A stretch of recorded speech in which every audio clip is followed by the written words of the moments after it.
Say sadhu, sadhu, sadhu.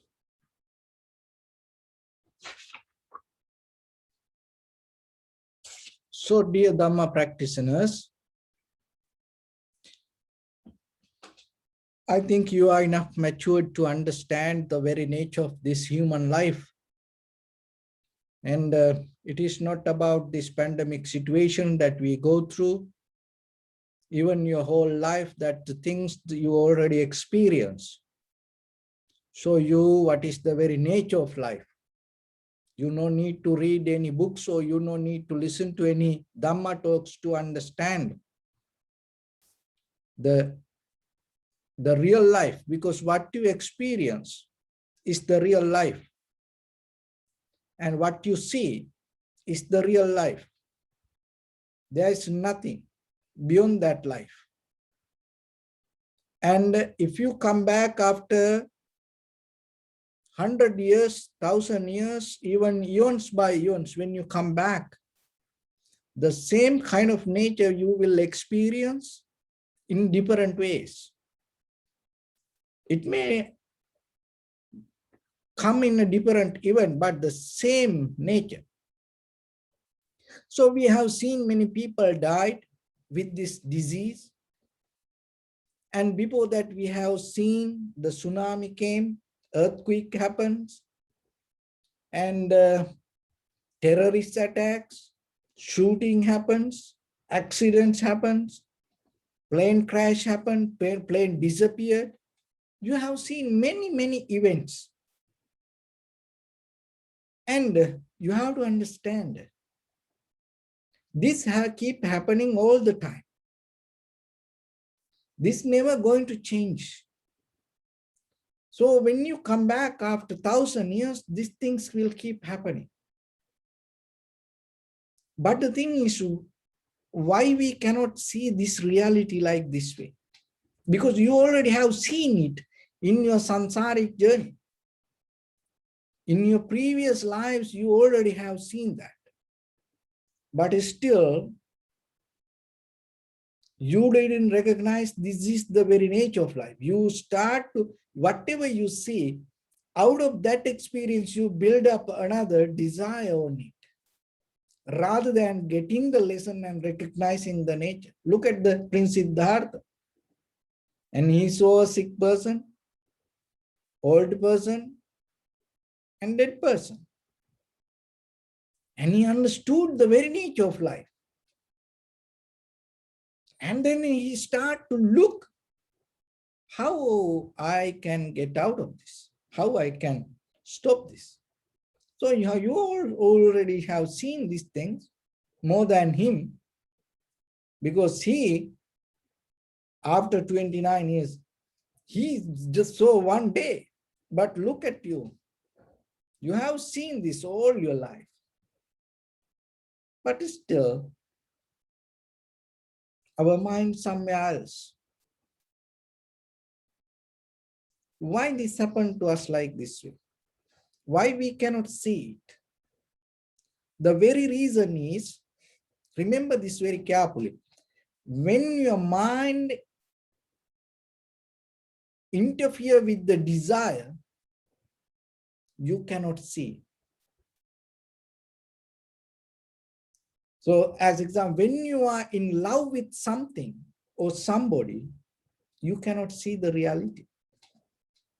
So they say that, see, when someone, even the child to elder person, so if the person in love with something or somebody, how they think,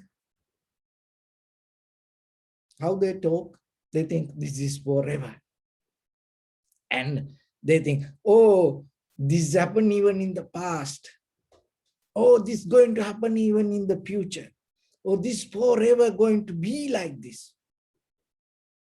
You know how young, this boys, girls, when they get, into affairs, but they say, oh, we used to, maybe in our previous life, we used to be like, oh, forever we will be like this. So if you give some toys to children, if they love with the toys, and they think this is forever. And for an elder person, the same, that whatever they love with the little things, when they get old, they start to become very limited to little material things. And they start to build up their dream around that little material world. So then it become a kind of like real for them to be there forever. So when you are in love, when there is a desire, when the mind interferes with the desire, you cannot see the reality. So then the practicing meditation is one way that you slowly clear your mind from the desires. So that the desire means this material and the sensual desires with the self-centered mind to looking for satisfaction.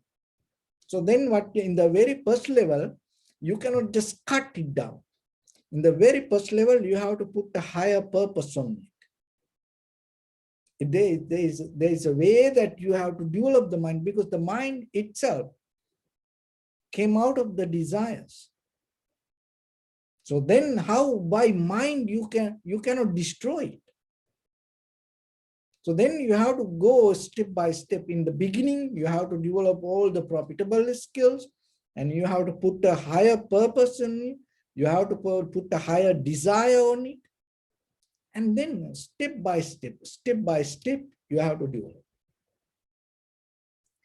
So in that development,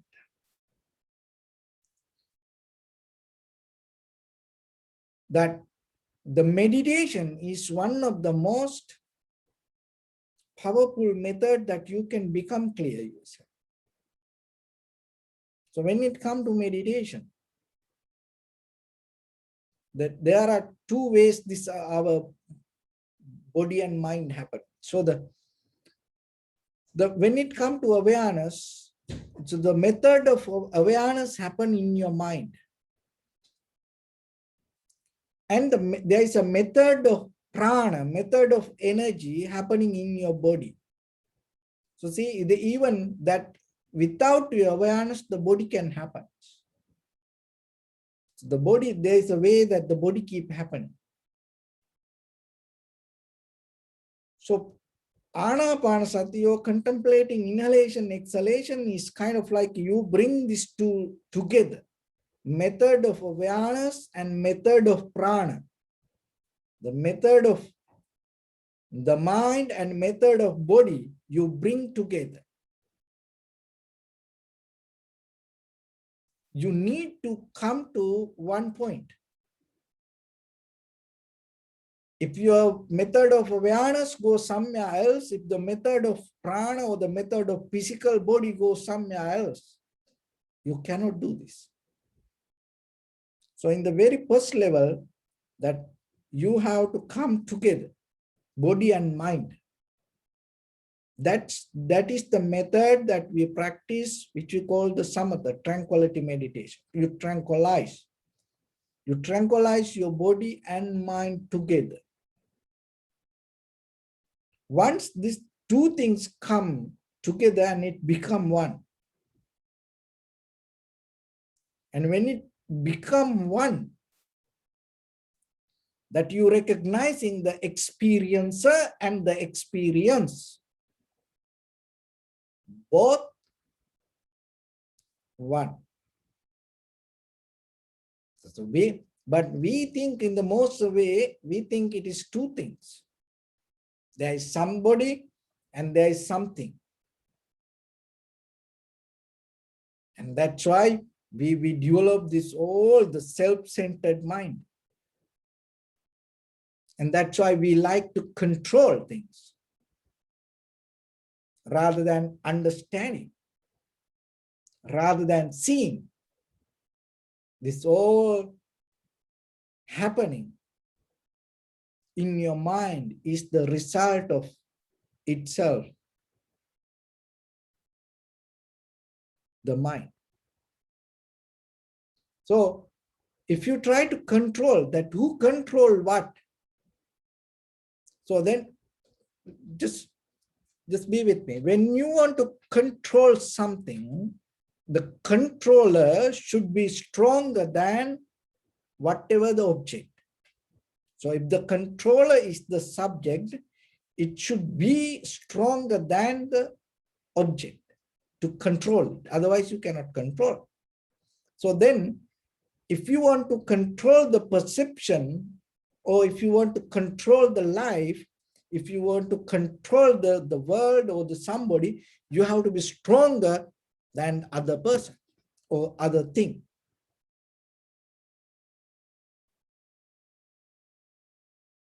Otherwise, you cannot control. So then, just a step back and look again. Listen this very carefully. If you are stronger than something, there's nothing to control because you already conquered. You already strong, you are strong, you already better than it. Then what to control? See? To control yourself, that's why you have to first understand this, get into this mind and body, rather than playing with it, rather than fighting with it, rather than resisting. You have to understand that what we keep doing sometimes, it is very wrong itself. This all sometimes is a play of words, it's a game of words. That's why from the ancient time, people hold the wisdom or the knowledge by language. But when it comes to the Buddha's teaching, it's nothing to do with the language. You already have inbuilt power to understand this. Only thing is you have to bring your awareness to the moment. You have to put the higher purpose on the desires, rather than fighting with it, rather than controlling it, rather than resisting it. Bring a higher purpose on the top of the desire and slowly convert it, transform it, divert it to that direction. King Satya Gavesi, King Kusala Gavesi. What is the looking for? What is the truth? What is profitable? Rather than going away from things, pushing away things. If you come to a point, when something happens, if you start to look, what is the truth behind this? Then it itself, that event itself become a part of your wisdom. Then there is nothing to resist. Because it helps you to learn. So this is a method. Remember this method when it comes to the Vipassana level. This is a different method. So in the world, this is what. If somebody does something wrong, it's a really bad thing happen. It's a really wrong thing. No. So then in the conventional world, what the world does, get the person, beat that person, punish that person, criticize that person because he did something bad. So that's the very conventional world. But there is another way. When somebody did something bad, and of course, that person needs to pay for that in conventional world. But if your mind can tune to seeing that event and see how it happened like that way, why it happened like that way. You're not going to focus to the person. You're going to focus to the whole event and see the bottom of it. Why this happened like this? Then you totally going to different level of understanding. See, the conventional world, when somebody did something wrong, and go and punish that person. And the world, the generations to generations, people used to do that. But by the time when the development of the awareness took us to different level to understand the world, when something happened, rather than go behind the person, and you start to look how it became a bad thing, why that happened like that.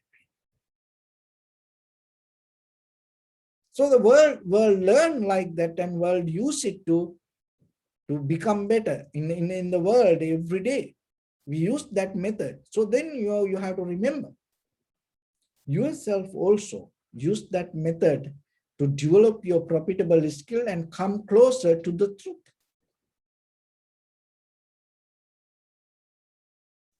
So that way, you slowly approach to a different level of understanding. So that understanding is become more successful than controlling and holding and maintaining these old things. So that will help you to slowly purify yourself deeply. So our main purpose is purifying ourselves. Why you have to purify yourself? So the thing is this, that we have desire to accumulate, gain things.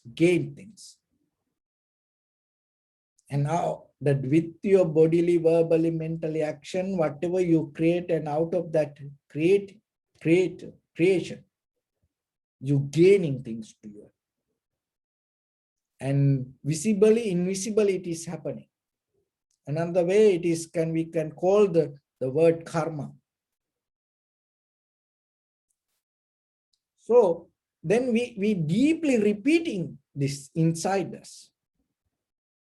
You always keep gaining things. So the purifying is the way that slowly you start to release from it. And that's why it's kind of like the method that used in the basic way, with the material words. When you start to give, you start to practice generosity. So remember, when you practice generosity, try to practice to give what you like. Mostly sometimes people give what they don't like. No, our purpose is, of course, whatever you give, there's a benefit out of it. But our purpose is, out of giving, we're trying to purify ourselves.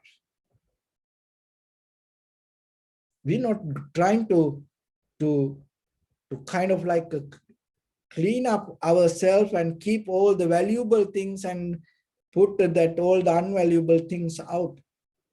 So your generosity, practicing generosity is not kind of like a garage sale. We don't practice like that way. So then when it comes to your life, you have to remember, you have to give what you like. Why? Because what you like, you accumulate.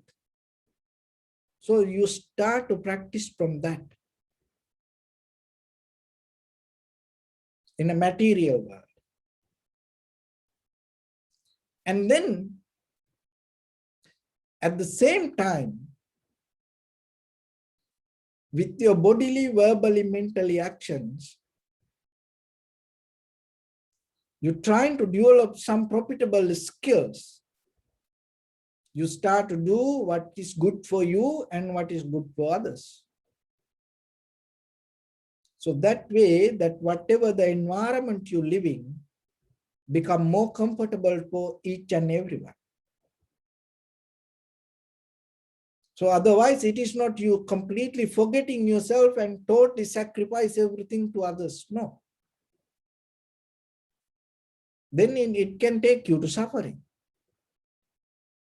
So then in the material world, when you give what you like. And when it comes to your personal life, with your bodily, verbally, mentally actions, always you perform that actions, whatever good for you and whatever good for others. So this both ways help you to purify deeply inside you. And it will take you to a point to make you free deeply inside rather than accumulate. But still you are in the process. But you are now in the higher level of process. And then the third level is you come to tranquility state. In a certain level, your body, your mind, you come to a place and settle down and you stay in a moment without doing any action. And that is one of the best way to purify yourself. So then, when it comes to the Buddha's teaching, it's just not the practicing generosity in the outside world, in even developing only the profitable skills is not enough. You have to come to a point to develop your tranquility state. We do this everything focusing towards that. Because tranquility state will neutralize your all the karmic path for a certain time period. Remember this body that in day-to-day life you eat, you sleep, you drink, and you do most of other things to satisfy this body.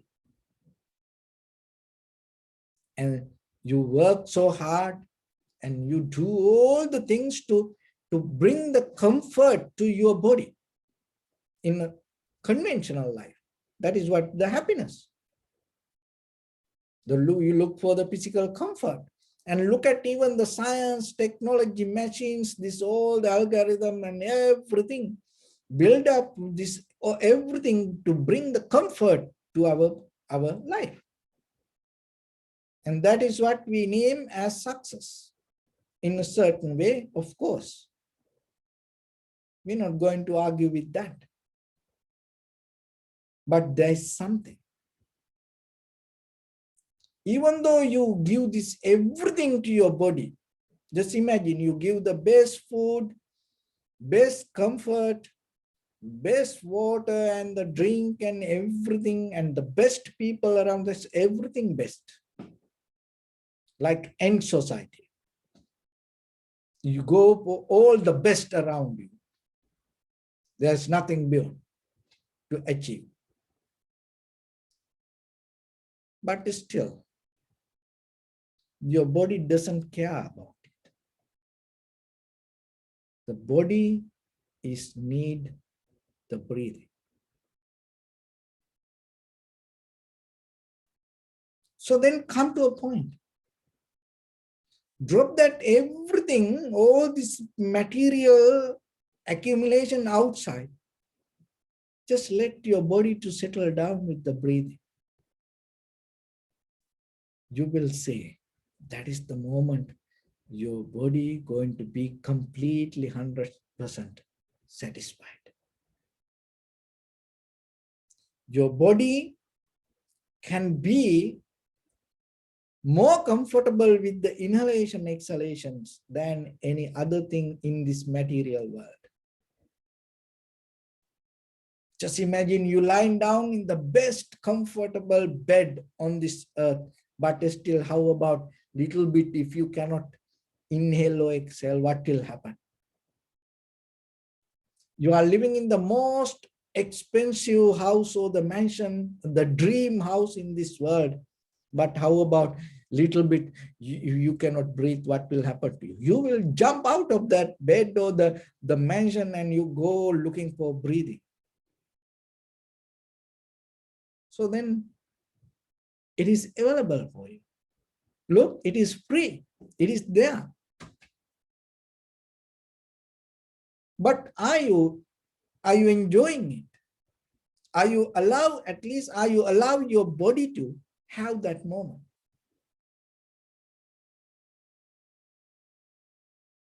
So that's why when it comes to tranquility state,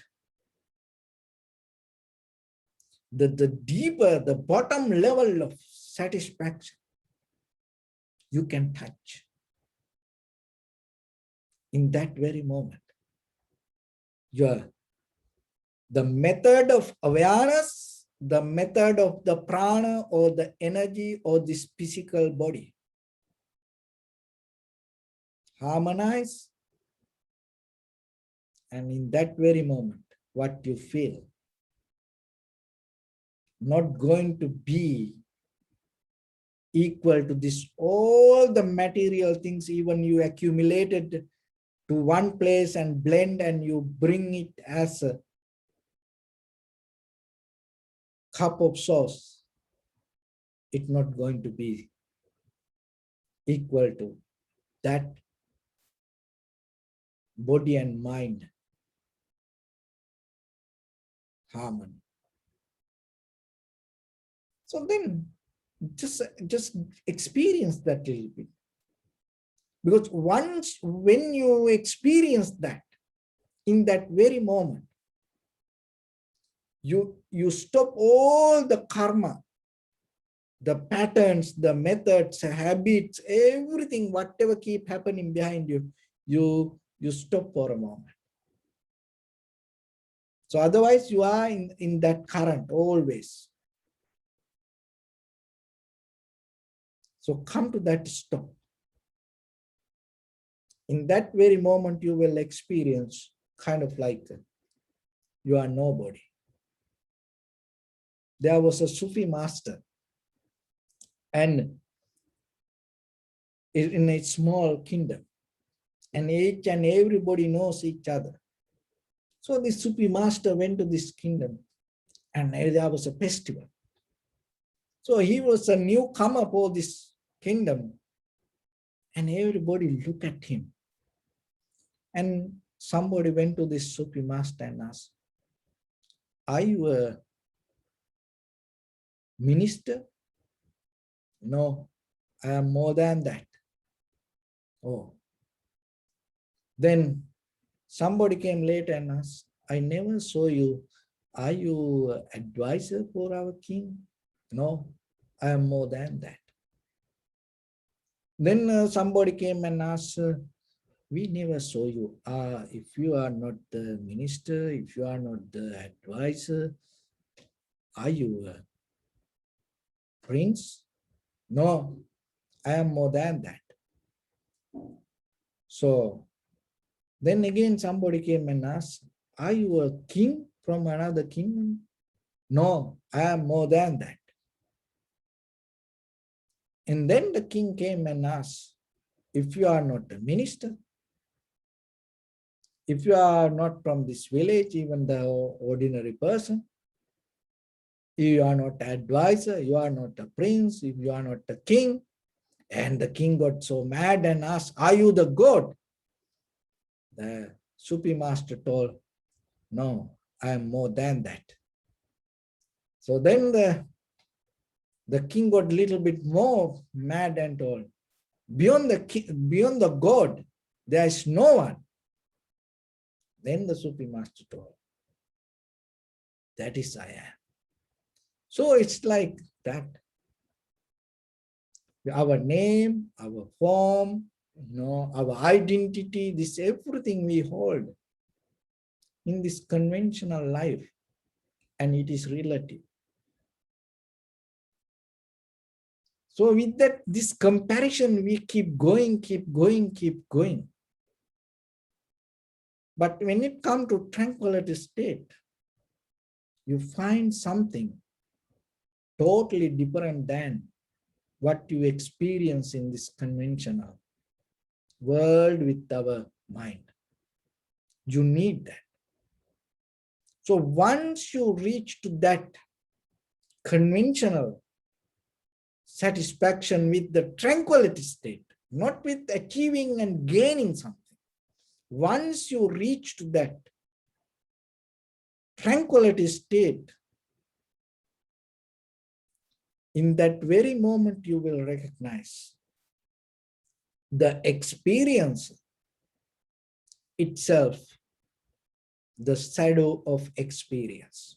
So your consciousness is the result of the perception, your eye, ear, nose, tongue, body, mind, consciousness.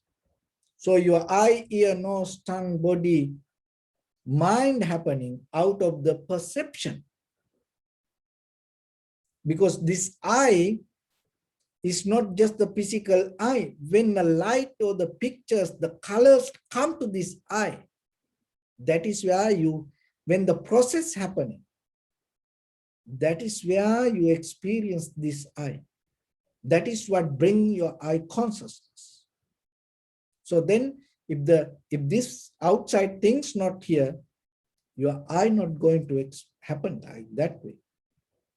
So then even the outside here, if this physical eye not here, then the process of seeing not going to happen. So then this both need you. So that's mean the outside world and inside experience is not different from anything. So then your consciousness, then I am, the me, is itself the result of what you see, what you hear, what you smell, what you taste, what you feel. So then what you feel, hear, smell, taste, these things is not solid. It itself always changes according to the base with the four elements: heat, motion, liquidity, and hardness. So then your experience change moment by moment. Out of that experience, whatever the experiencer rise, that experiencer cannot be permanent. So if you experience, the perception change itself moment by moment, and out of that perception, out of that experience, if the experiencer arise, that experiencer cannot be permanent. So when you come to the tranquility state, when the mind become calm and sharp and clear, you're going to recognize that. Once you recognize that, what is that? The experiencer is happening because of the experience, and when the experience change and the experiencer cannot be permanent, so when you recognize that, whatever the history that you accumulated, going to destroy, erase. That is where all the karma going to end. That is the day you're going to transform this conventional life to your eternal life. That is the day you can experience your liberation, your transformation, the ultimate bliss of Nibbana. So with that, I bless upon everyone. With this good practice, may all of you be well, happy, and peaceful. May no harm come to you, may no difficulties come to you, may no problems come to you. May you also have the patience, courage, understanding, and determination to meet and overcome inevitable difficulties in your life. During this time period, may everyone stay healthy and safe. And finally, may all of you attain supreme bliss of Nibbana. Sabbityo vajjantu sabbarogo vinasatu mate bhavatantarayo sukhi dīghāyuko bhava. Ettavata ca ammihi sampadam punya sampadam. Sabbe devanumodantu sabba sampatti siddhya. Sabbe bhutanumodantu sabba sampatti siddhya. Sabbe sattanumodantu sabba sampatti siddhya. Idamme punya kammanga savattaya vaham hotu. Sabba dukkha pamuncatu.